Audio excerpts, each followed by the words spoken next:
Norfolk Southern is the king of heritage units, with a sizable fleet of 23 locomotives sporting various predecessing liveries, such as 10 ES-44s, 11 SC-70 Aces, an AC-44 C6M, and an SC-45.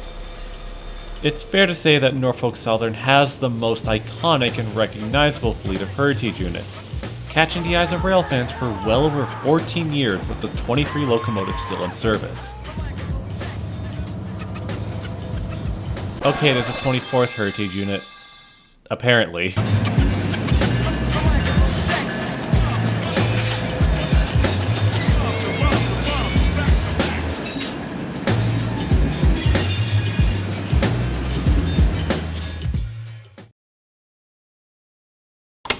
Let me introduce you to this. This is GP38-2 number 5260, one of many 4-axle EMDs rostered on Norfolk Southern in modern day, sporting the livery of the Norfolk Portsmouth Belt as the 24th heritage unit for the Class 1 railroad. To introduce its service history, 5260 was originally built in February 1973 as number 8044, first being rostered by everyone's favorite fallen flag, with the locomotive's model being classified as an ERS-20 as part of the railroad's classification system. 8044's career was basically ordinary, serving as a freight locomotive around the northeastern United States, surviving into days of Conrail and into days of the split, with 8044 becoming a part of Norfolk Southern, where it gains its new corporate identity and its new road number, 5260. It would spend its NS days operating around states like Pennsylvania and New Jersey, switching out industries and handling locals alongside fellow EMDs.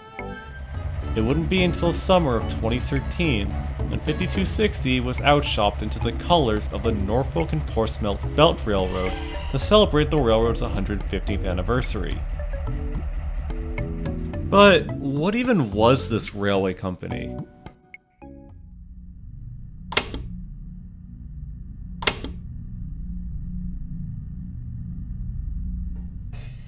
The Norfolk and Portsmouth Belt Railroad is a Virginia Class 3 railroad first formed in 1896 that aimed to interchange freight with various railroads around Norfolk, Chesapeake, and Portsmouth, Virginia. The line was originally built during a time of growth in the 1890s for American goods, with hopes of streamlining the transfer of goods between the aforementioned communities, with a 26-mile line connecting a multitude of industries for railroads to interchange with. The railroad would gain its revenues through railroads running their equipment on their trackage in order to access the industries in that area. But as the years went on, they would gain a small fleet of EMDs to handle the beltline work, with the livery serving as the inspiration for 5260's livery. Today, the NPB is still operating through the respective communities, albeit under shared ownership with Norfolk Southern and CSX. Alongside interchanging with the aforementioned railroads, they also interchange with the short line, the Chesapeake and Albemarle Railroad. The roster today consists of 6 GP38-2s, 5260 included, as this locomotive has been assigned to that line throughout its time in its heritage colors. Although as of 2026, 5260 is still owned by Norfolk Southern, but it's currently sitting in Altoona for repairs, and it's definitely in a state, so to speak. When exactly it will return is up in the air though. 5260 is only one of thousands of many GP locomotives made by EMD. One such iconic model of the series is a GP30, known for its unique cab roof. Many of these are preserved or still in operation with short lines, but even in 2026, some of these are at risk of being scrapped, which is the case for Canadian Pacific 5000, one of only 2 GP30s built in Canada. This locomotive is currently at the Alberta Railway Museum, although more recently it's at risk of getting sold off and likely scrapped as the museum is clearing out some pieces of equipment. YouTube content creator, the Western Canadian Train Spotter, has recently expressed interest in potentially acquiring the locomotive to be saved, outlining his plan to paint it up in any scheme and restoring the locomotive back to an operational condition to keep this unique Jeep alive for future generations. I'll link his video down in the pinned comment if you want to learn more, and hopefully with the needed support, we can play a part in preserving a piece of Canadian railway history. Anyways, back to your precisely scheduled programming.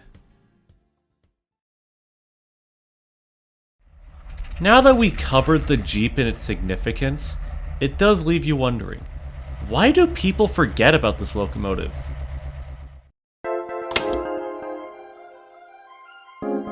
Well, I think there's a few possible reasons. My first theory is where 5260 was assigned. Considering it's primarily found around the Portsmouth area in Virginia, it was barely seen around the NS system, barring the occasional dead in tow appearance for repairs. Then again, 1700, the Erie-Lackawanna Heritage Unit also fell into the same position, working around the Conrail Shared Assets trackage in the northeast. Yet people recognize that unit. Maybe it's just that not many people go up to the Portsmouth belt line to shoot the short line often compared to what 1700 does. Secondly, could be that the belt line isn't exactly that recognizable compared to other heritage units.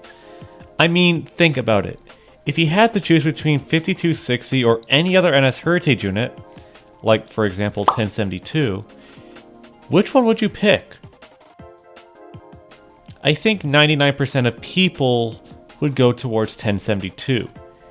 Even outside of them being heritage units, the Illinois terminal had a lot more historical significance due to its origins as an electric interurban railroad in the Midwest. And when you think about it, a lot of the fallen flags NS painted in the heritage units simply had more significance and are more recognized by rail enthusiasts. People would instantly recognize railroads like Conrail, New York Central, the Wabash, Erie, etc. And let's be real, who really remembers the Norfolk and Portsmouth Belt Line? A 26-mile short line that's more than likely known by local rail fans, and the few that probably go out of their way to research the company, like me. I'm not saying this like, oh, this railroad company sucks or people don't care for it. I'm willing to bet some people do. I'm just pointing out that I don't think a lot of rail fans tend to remember or know about the Beltline compared to the other heritage units. But that's just my personal take on this.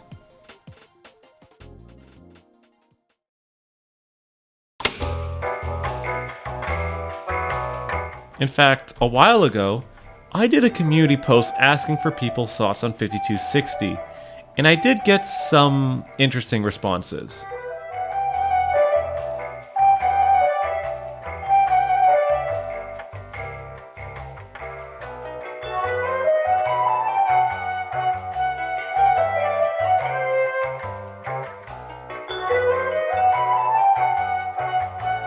So yeah, people kind of forgot about it or don't even know of it being a heritage unit, let alone being owned by Norfolk Southern.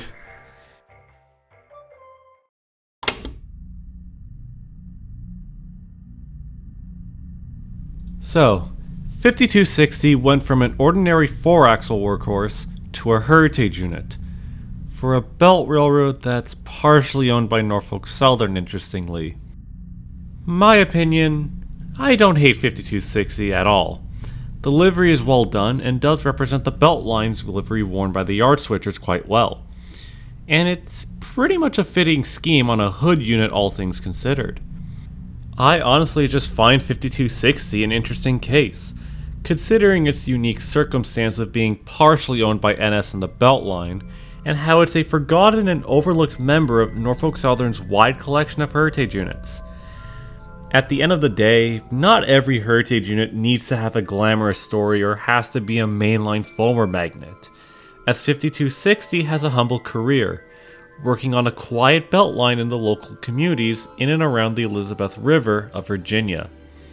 And I think that's a peaceful career for Norfolk Southern's forgotten heritage unit.